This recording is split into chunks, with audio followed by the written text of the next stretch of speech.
Hey guys, Angry Mom's son here, and today I'm going to be scaring Angry Mom with the car horn. So guys, Angry Mom's in the gas station, and we're just wait for her to come out. So yeah, I'm pretty excited. It's gonna be pretty funny.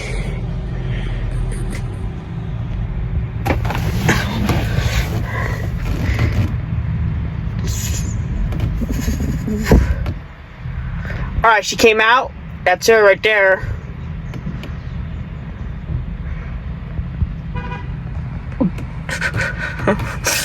Alright, here we go.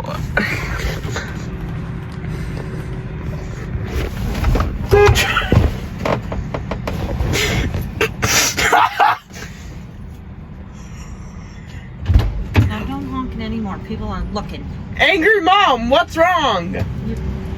You're honking my horn. I scared you. I know. Alright, stop. People are looking and they're gonna get pissed. Now stop.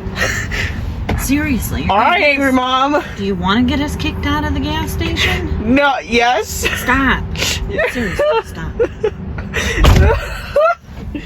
That was a good one.